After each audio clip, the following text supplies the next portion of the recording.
Are you scared of investing in AI or don't know where to start? Wow. AI is one of those things where most of us, particularly women, kind of shy away from. But it is, I mean, not in a dramatic way, but it is taking over the world. It's changing industries and there's heaps of amazing opportunities to get involved. And we just thought we need to do something on this. So we decided to hold a workshop on the 27th of August at 8 p.m. New Zealand time, 9 a.m. UK time. We're going to answer all your questions when it comes to investing in AI. Yes, so if you would like to come along, it's totally free. This is kind of like a club open day. Normally we would do it in the club, but we're not this time. So if you want to come, it's free. Click the link in the podcast show notes. See you there. I met someone on the weekend. Oh my God, fun. Who? Like an exciting famous person? Famous in our eyes. Was it like an ex-boyfriend or something? No. Oh my God, who? No, I texted you and told you about it. Did you? Yeah. Oh, yeah. yes. Oh, I was at a bar. I hope he's listening. I was like, I'll mention you on the podcast. Like drunk in a pub? I know. No, I wasn't that pissed, but I was at Brilliant Corners in London. It's like a fun. Oh, I love that bar. place. Yeah. Yeah. And we were just sitting outside. And you know when someone just stares at you for a little bit too long, and you're like, okay, buddy. And you thought, I must be looking really hot tonight. Keep staring, mate.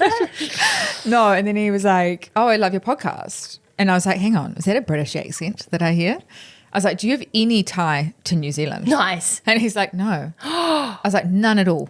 How did he find it? And even his girlfriend was like, what's the podcast? Like yeah. And he was like, oh, I just got served it on some algorithm or something. But yeah, male and British. That is We've cracked it. I must say, I am always so pleasantly surprised. But I also just don't know what to say after that. You're like, okay. And you're sitting opposite each other. You know? And then you sit like this for the rest You just of have to think of some small talk. Do you know what I mean? Like, No, I did. I was trying to channel Sophie Horay and be like, oh, so where did you hear the podcast? Nice Vic. But then it's like a flight, right? You sit next to this person. Oh, enjoy your night. It's like the walkward when you're like, bye, and then you both walk in the same direction. Walkward, I like that. I find every time someone says, oh, I listen to the podcast. Yeah. Like the other day I was walking through London and this girl was walking towards me and I was like, cool outfit, love her shoes, great. And she just like kind of smiled at me and then like yelled back being like, I love the gift. Cute. And I was like, oh my God, cool. And I feel like whenever that happens or whenever I meet someone who listens to the podcast, I think I would be friends with you. You're cool. Yeah, do you know what I mean? Like yeah. that to me is the ultimate compliment. I also just love, I don't know, it's a really nice feeling when people do. Yeah. Yeah. So if thinking. I'm like, do you want to hang out sometime? I know. No, it's really nice. Yeah. Can anyone else that's a UK citizen that's listening to this podcast forward it to like 55 other Yes. UK citizens that you know? Yeah. We're really like, we love our New Zealand following. We love everyone in Australia. We love everyone everywhere. But you know what? We need to get the word out. The UK needs to know about the curve. Yeah. Needs to know about financial literacy, financial education, investing. Yeah. We could honestly look at getting a bribe Why for are you this. looking at my tits? Oh, no, I wasn't actually. I was just looking at this strange poodle necklace you're wearing. It's an H. Oh, it looks like a dog. I know. Where did it come from?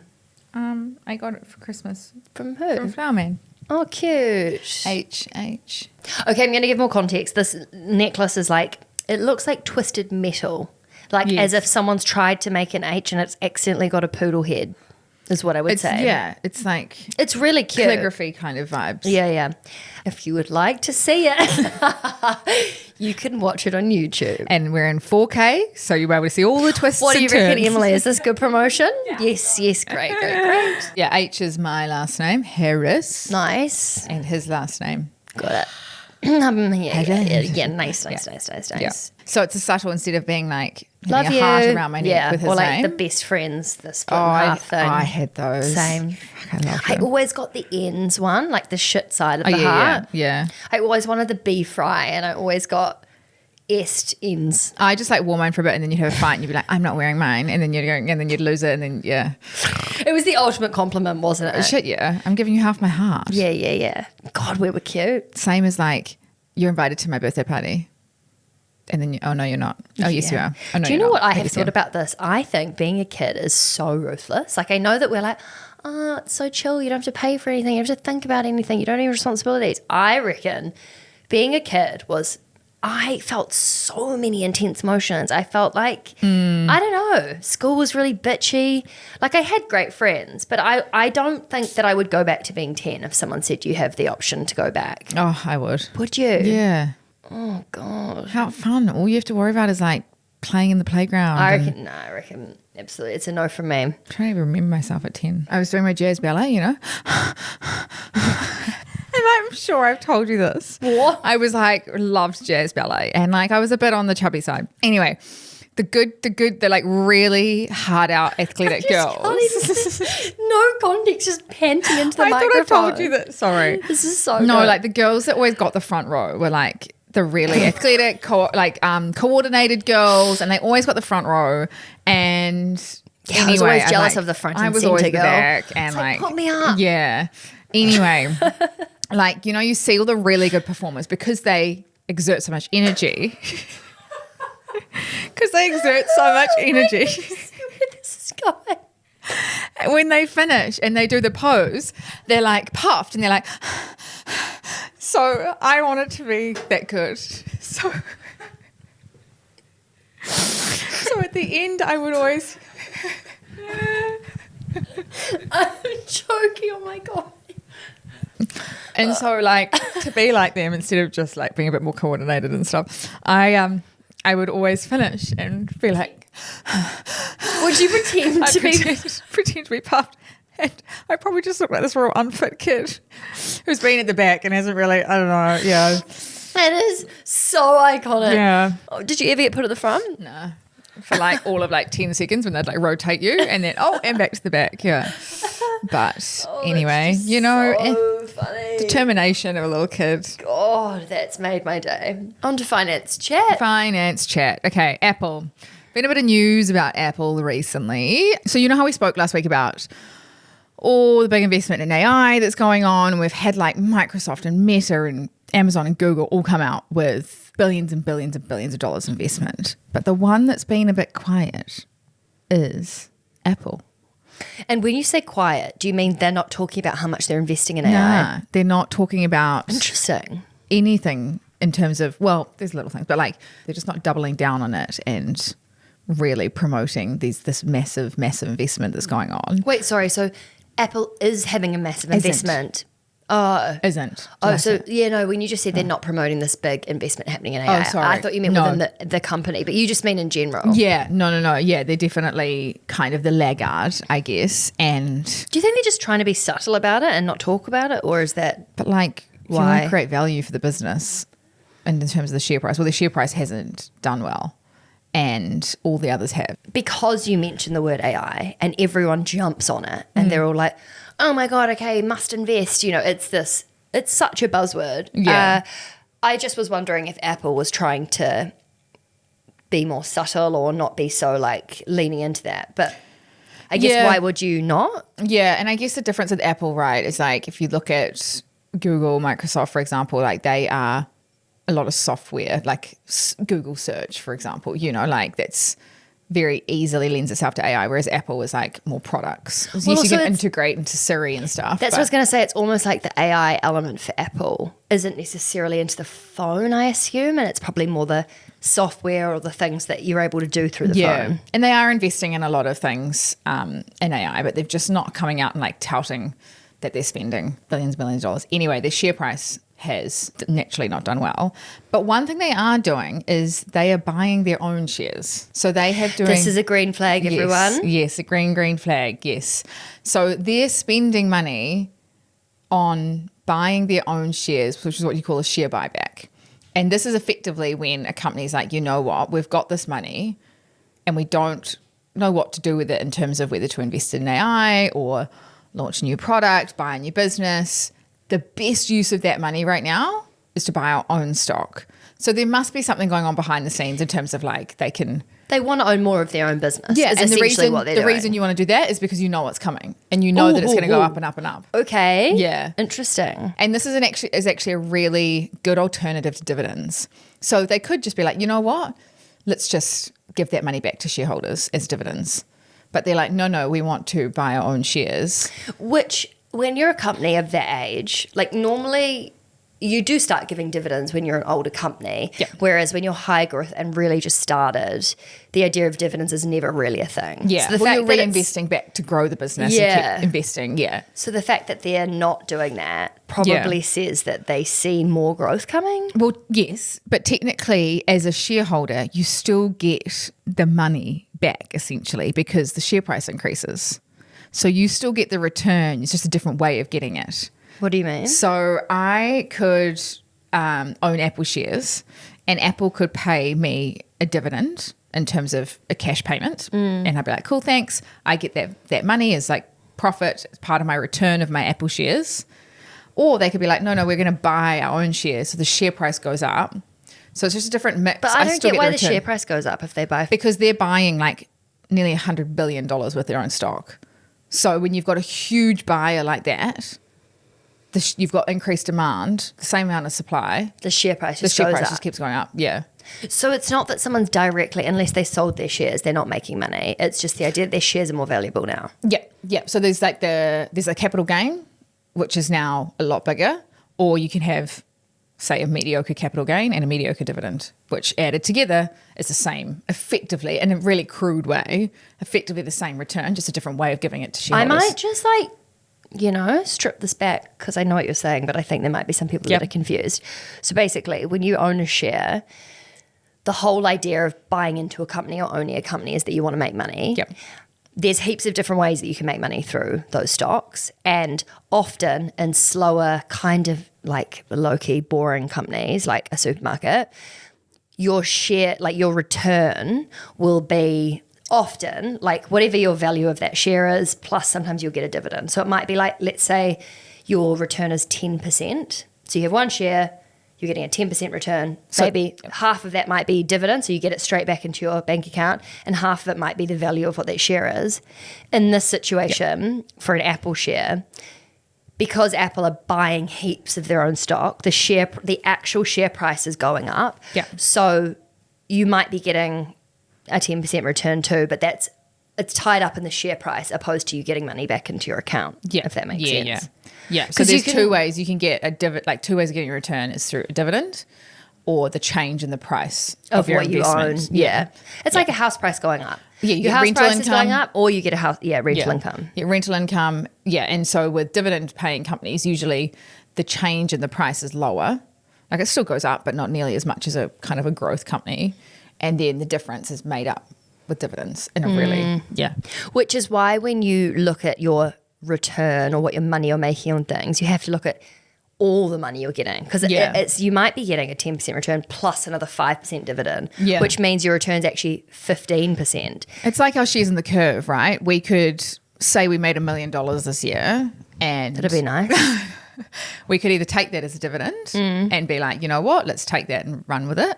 Or we could be like, you know what, let's invest that $1 million back into the curve so the value of our shares goes up even more because we're reinvesting in growth. Yeah. Investing in AI is actually something that a lot of people are interested in at the moment. So we have decided we're going to do a little bit of a investing club open day. This is normally something we would do inside the club. Yeah. But we were like, you know what, everyone wants to talk about it. So let's have an investing in AI open day. Yeah, it's kind of like, imagine you're 15 and you're looking at your high school and you're thinking, I don't know where I want to go. And your mum takes you for like an open day of the school. That's what's happening. You get a little peek inside. So everyone can come to this if you want to learn about AI and how you can invest in it. It's happening, is it the 27th of August? 27th of August, yep. And we are going to talk about, what is AI? Because I think a lot of people, it's this word that's thrown around, but like how is it changing the world? Because it really is from like so many different areas. We're going to talk about why women in particular need to know about it. Like that is a big, big, big one. We're going to look at some stocks, some ETFs and some other opportunities like within the value chain. We kind of touched on it maybe last week, but we're going to go way more in depth. And what are the risks and the red flags to look out for? And then also the big one, which is around the ethical side of it. So you've got data privacy, you've got confusing. Climate change, renewables, all of that. Yeah. There's a lot of people that think they've missed the boat with this. Like we've seen Nvidia perform fantastically. We've seen so many other stocks like do so well.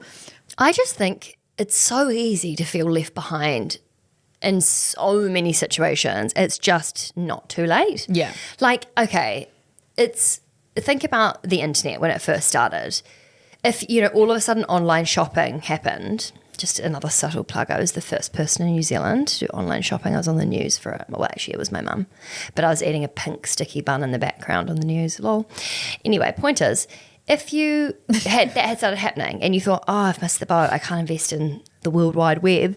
30 years later, what is it doing? It's like we're still at the beginning of AI. So much is going to change still. And I think if you're feeling like, oh, I've missed the boat to even interact with it or use it or invest with it, you just haven't. So don't stress. Well, also, like when we have such revolutionary changes like this, that creates more opportunities. Do you know what I mean? It might not be the NVIDIAs of the world, but there's other companies that are riding this AI wave that we can get invested in. And also we'll have plenty of time for Q&A. So the link is in the show notes of this podcast, 27th of August, 8 p.m. New Zealand time or 9 a.m. UK time.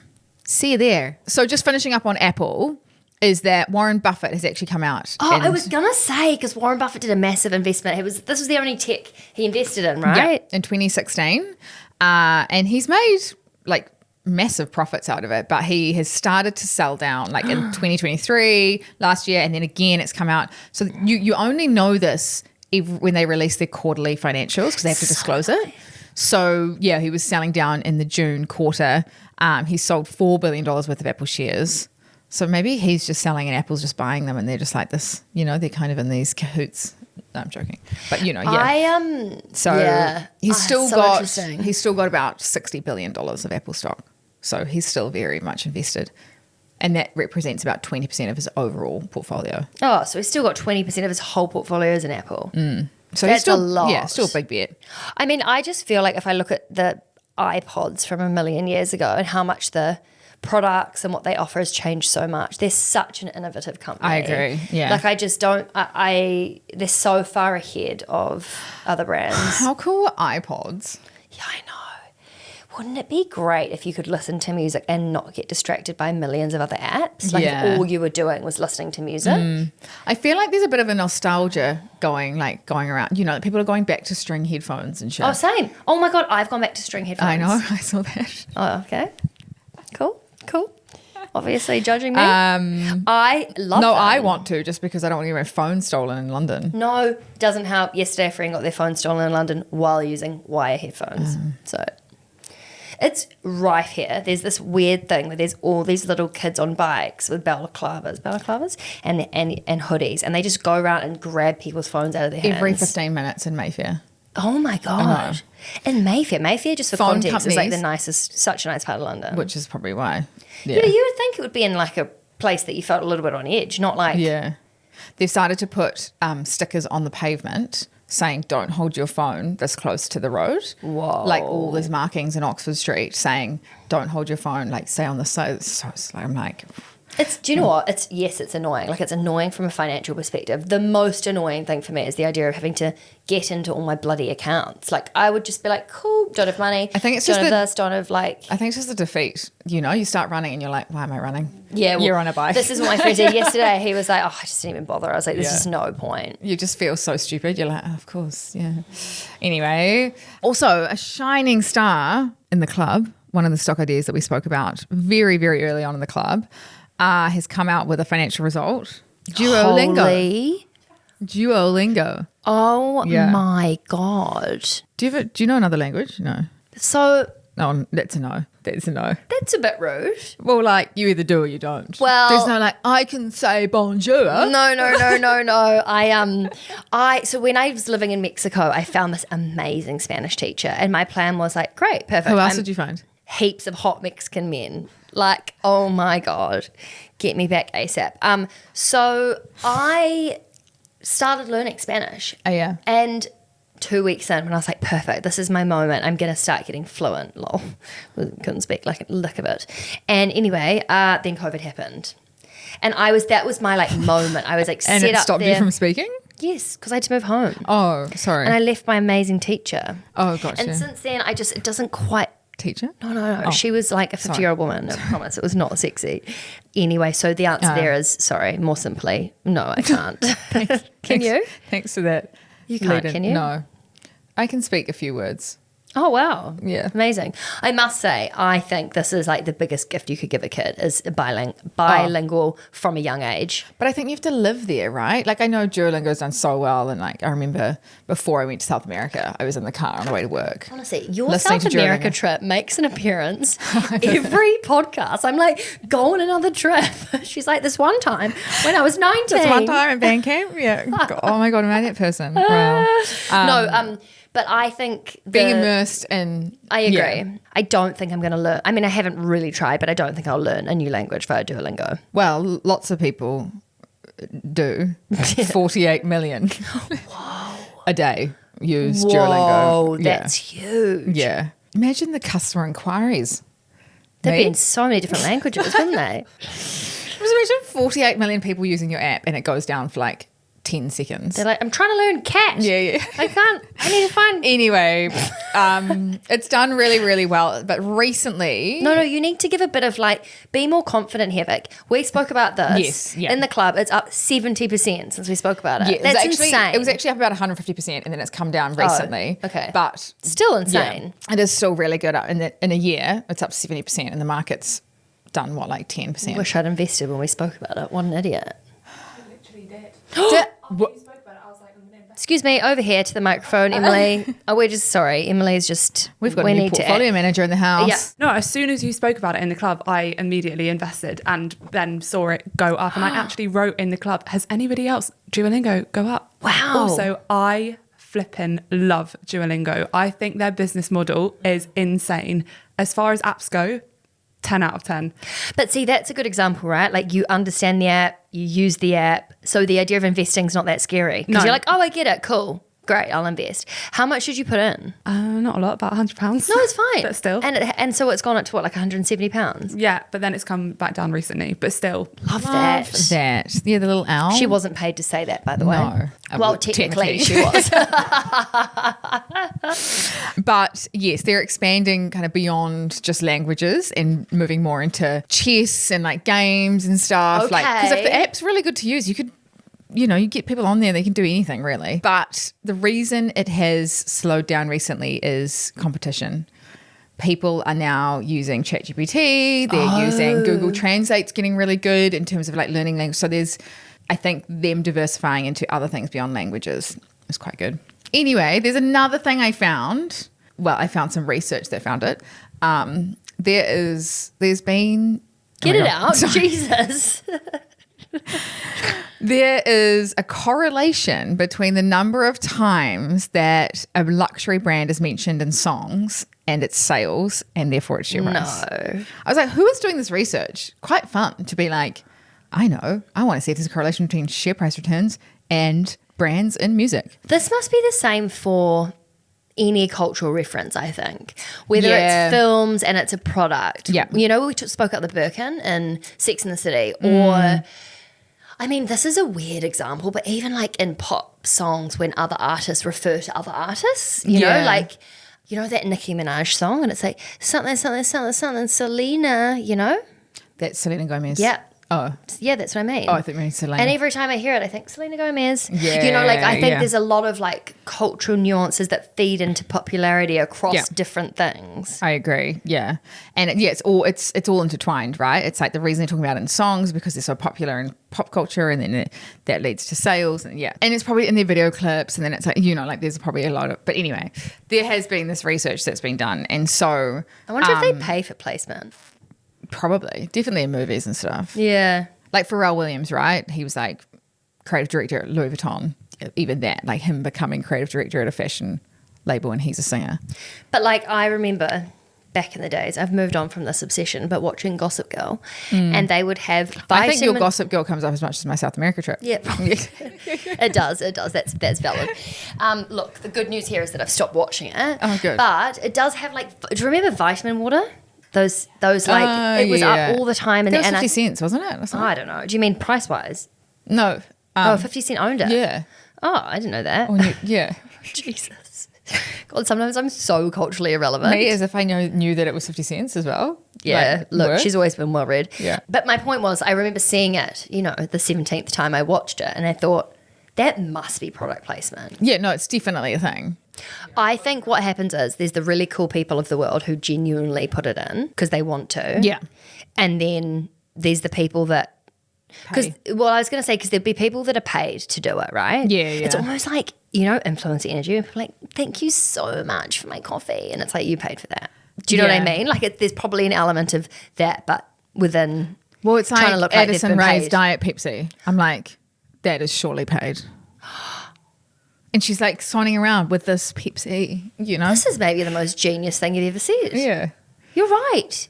Diet Coke doesn't really have the same ring. Diet Pepsi. Oh my God. I still wouldn't buy Diet Pepsi. Anyway, Sorry. finance news. There has been research that's found a correlation between the number of times a luxury brand is mentioned in songs and its sales, which in turn is its share price. And what have we seen lately? We've seen very, very terrible performance in a lot of the luxury names. And it has been radio silence with songs with luxury brands in them. So we're seeing this play out. That's So what I have to wonder say. if I guess there's probably luxury brands that are realizing this and approaching artists to say, like, put our like bag, jewelry, sunglasses in your songs. There's also, I think, and maybe this is just something that I'm feeling, but like we've got high inflation, high cost of living, like flashiness. I don't know if it's maybe just become a bit, not grotesque, but like people are just being a bit more conscious. And there's a bit more of like quiet luxury going on rather than like I'm so here for that. my Louis Vuitton, my Prada, I don't know. It's just bad taste, isn't it? When there's that's people, the word I was looking it's for. almost, it feels Hunger Gamesy, when you've got like so much shit going on in the world, you've got wars, you've got so much poverty, you've got so much, it just feels a bit off. And also another brand that has done fantastically well actually is American Eagle. So remind me, American Eagle, is it? It's like denim? a jeans. Yeah, it's like a denim brand. And they had This isn't Emma Greed's. No. Good America, that's right. That's Khloe Kardashian and Emma Gregg. Yeah, this is different. This is American Eagle. It's been doing pretty terribly. Anyway, it added... Is it cool brands? I'm sorry, is it cool product? It kind of reminds me of American Apparel. Anyway, they're trying to make a comeback and...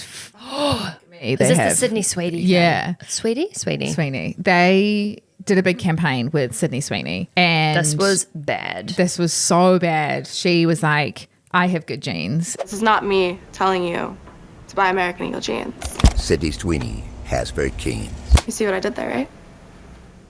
Oh, it was very white supremacy. So bad. Yeah. Anyway, can I just say, for anyone that is interested in understanding why this is bad or like understanding the cultural context here and why this is problematic, I listened to a really good podcast on it. It's Abby Chatfield's podcast about, it's called It's a Lot. If you just, I can't remember what the title is called, but if you Google It's a Lot, Abby Chatfield, and then the Sydney Sweeney thing, it was just like, it broke down how to understand, like, particularly if you're white, like understanding why this is so bad. I'm more concerned about the, like, I guess we buy companies, we buy shares in companies because we think that their fundamentals are good, that they're going to grow sales, grow profits, and do really well. The fact that this American Eagle's share price went up, like I think it was Did it go up after it went this? up 20%. And then when Trump tweeted about it, it went up another. Oh God! It went up another 20%. And like it's all coming into this meme stock craze that we're talking about. Like companies' share prices are going up, not based on fundamentals. There's no more people going into stores because of this ad or anything that has literally impacted the sales or the performance of the business. It is literally just people jumping on virality or these meme stocks, and they're buying the noise, they're not buying the brand and the actual business. And I mean, It's like don't even get me started on like what I can assume is people that are buying the shares in American Eagle, but like that's a whole nother conversation. But I think just the disconnect between Trump tweeted about it, I'll go buy some shares. Yeah. But I just think the disconnect, like all these meme stocks, right? It's like you're not buying shares because the company is doing well and you think it's going to be bigger and better in the future. You're buying shares because everyone else is buying shares, and this whole FOMO trade and this whole, and it's just really concerning, the disconnect, because that's not how we invest. Also, I think what's happening here is because investing's been democratized, people get excited, they think they know what they're doing, and they go and buy shit like this. It's the difference between buying fast fashion, something that's going to be cool for 2 weeks, and then break and your butt's going to be hanging out. Yeah. Compared to getting good quality something that's going to last for a long period of time. You know, like the idea of investing is you invest in quality. This is the opposite of that. Yeah.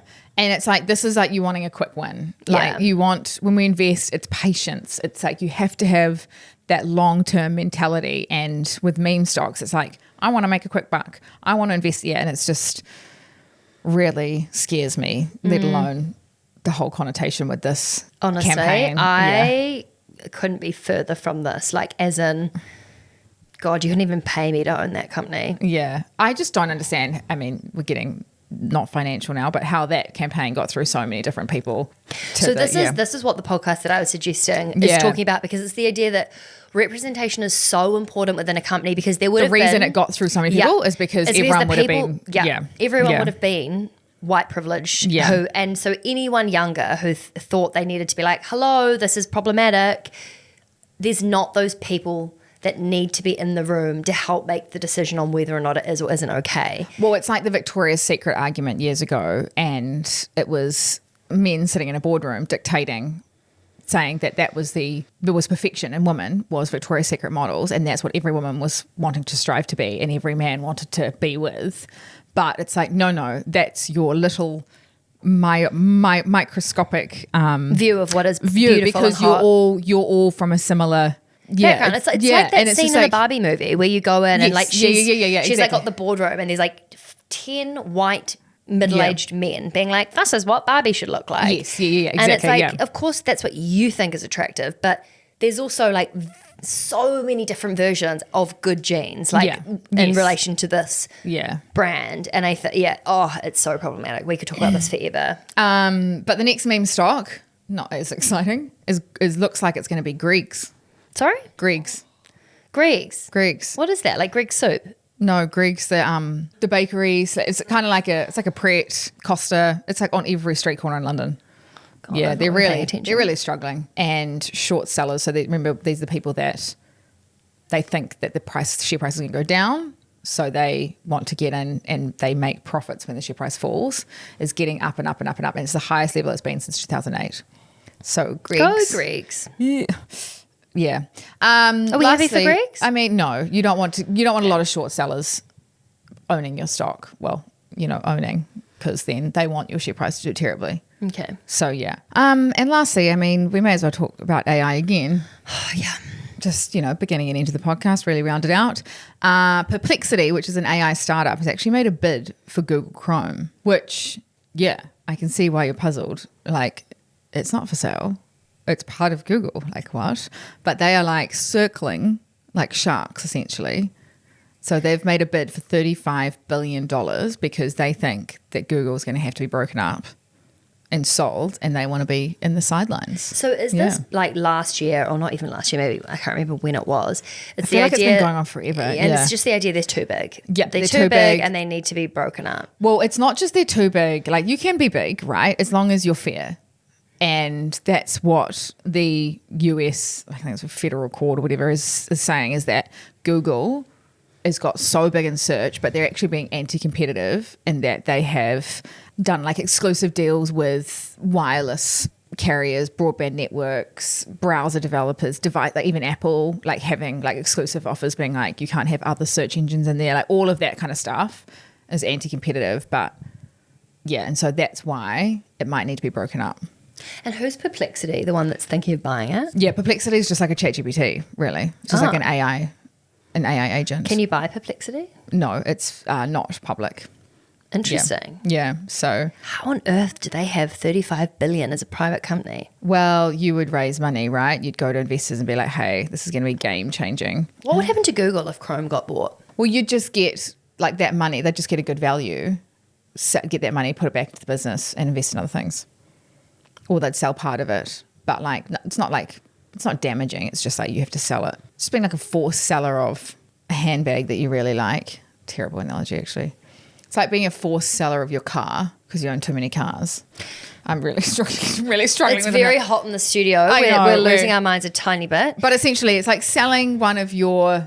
It's a forced sale. It doesn't It's really. a forced sale. It's not like, yeah. But I guess my question is like, how would this impact? Firstly, obviously, if Perplexity were able to buy it, Yeah. it would impact them in a really positive way. But is that problematic for Google, or are they so big that something like this is like they're just lost a toenail and it's not a big deal? I mean, it's not the best news because there's obviously scale benefits, right? Like if you think of they're like, I'm really sorry for bringing up toenails. That was disgusting. that's all right. Sorry. Like HR, accounting, like, you can share all those functionalities. Whereas sometimes in a standalone business, it depends, right? Because like spin-offs, when you spin off a part of a division of a business, can actually really thrive and do really well. So why wouldn't Google do that within their own business and have Chrome as its own business rather than having to sell it to someone? I guess you're just weighing up what prices you can get, the benefits internally, externally. You got shareholders, but if you did have, say, for simplistic sake, you had a business that had like 2 divisions and people bought shares in the whole company and you had to sell half, people would own shares in that business too. It's not like all of a sudden you now only own half a business. Like that would just never happen. You'd now own shares in this business and this business, so business A and business B, and that's what happened. That's what happens with spin-offs. Why? And I don't mean this in a rude way, but what do you find interesting about this, or like what is the takeaway for people? So it's looking, So it might actually happen. yeah. Well, like the fact that they've made a bid, like Google didn't have any comments on it naturally, but like they're down to kind of the last wire in terms of decision making. How long do you think till this would be? I don't know. It's been dragged out for a long time. But also, Perplexity actually bid for TikTok. And then I was like, what happened to TikTok? Yeah, what did happen to TikTok? So they've got until September the 17th. TikTok. Yeah. That's really soon. Yeah, to make a decision. On what? So they got pardoned. So I remember it was like January the 18th was like when they were like, TikTok's going to shut down, and shut down for like a couple of hours. Stunning and everyone PR. was crying on TikTok that had made their livelihoods. It would have been quite shit. It'd be like, imagine everyone having to shut their storefront, and you'd had customers and you had like Kind of products. embarrassing. 24 hours later, it came back. I know, yeah. Like it didn't even have much of a No. break. It's a great PR sign, Yeah, actually. so yeah. clever. Great for Instagram. Because everyone was Yeah. like, okay, this is my link to Instagram. Like, follow me on Instagram. Quite good for them. Anyway, then President Trump pardoned it and extended it. Like, it just keeps getting extended. I just think it'll get extended again. Like, you don't want this going on when you're trying to do tariff negotiations with China. Yeah, kind of and like, this- let's just pick our battles here. I Do we know. really give a fuck about who owns I know. TikTok? Yeah. I mean, Anyway, lots going on in TikTok, Google, Apple, all the big should we tech make companies. a bid, Vic? Yeah. Whack in £20 for I'm sure we can TikTok. get some banks to lend us some money because we've got so much expertise in managing a Yeah. global search engine. Just have the curve come up at every search. It's like, It's what so is a weird. tomato? And it's like, the curve. Yeah, you can't search anything anymore. It's very strange. The only result that comes up is the curve. How weird. Then we wouldn't be done for anti-competitive behaviour at all. Oh, Anyway, big tech sorry. week. Yeah, big tech really week. big tech week. Quite a heavy week and we're really hot and sweaty. I'm so glad you had And- your jazz story at the start, though. Yeah. that was my favourite thing that's happened in a long time. Also, I think we're bringing in sort of like a question time, aren't we? So we're going to start doing. Actually, Emily, jump on the mic. We're just getting a lot of comment. We're getting a lot of questions everywhere, and we can't keep up. Email, DM, it's happening all over the show.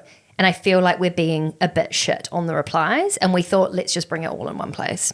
So we were thinking at the end of every Curve Weekly, we do a little Q&A section. So if you have any questions, any queries, any investing insights, because that's another thing. So many people are like, have you seen this? Have you spotted this? Super interesting. Yeah, and I love that people do that. They send it to us and they're like, can you please talk about this? I'm like, oh, So love that. like last week, for example, we were talking about, Vic mentioned all of the C's of data centers. exactly. And then somebody commented saying, did you know that they're actually planning to put those in space? So instead of taking over countries, you just have them in space instead. I was like, that is insane. So maybe it's not just questions. If you also have comments or thoughts, that would be really cool. Yeah. Because I think there's actually some very clever people that listen to this podcast that often send in things being like, can you talk about this? I'd love to hear you say this. So is it comment on today's podcast, wherever you're listening? Yeah, comment on this podcast. If you're listening on Spotify, there's a comment section down there. If you're watching this on YouTube, comment on there. And if you're listening on Apple Podcasts, there's a link to go to YouTube and you can leave your comment there. Okay, perfect. So basically, comment, bring your questions. We will answer them in next week's episode. Can we get some curve cards like Call Her Daddy that have the curve on the front to read these questions out? Yes. That would be quite fun. Okay, well, great episode, if I may say so myself. Yeah, it was great. Thanks, Vic. Bye. Bye. Thank you so much for listening to The Curve Weekly. Make sure you hit the subscribe button to stay up to date with all the money, biz and stock market news. And if you like what you heard, we would love a review. Thank you. Yes, we would love a review, but if you Only did a good hate one. it, please, don't leave one if you hate it. No, but in all seriousness, could you please leave a review? Because it really helps other people find our cute little podcast. And we hope you have a good week and see you next Monday. Bye. Bye. Sweet. Yeah. See you next Tuesday. Lol. See you next Tuesday. I mean Monday. No, actually, though, new episodes out every Tuesday. Okay, quickly. The Curve was created to empower and educate you about investing, but we are not financial advisors. Our platform exists for educational purposes only, and it doesn't provide personalized investing advice for your individual needs and should not be relied upon to make an investment or financial decision. And always remember to do your own research before making any investment or financial decision. We're here for any knowledge and support you need, but the final call is always yours. And thanks for being here. You got this. Yeah, we know you got this.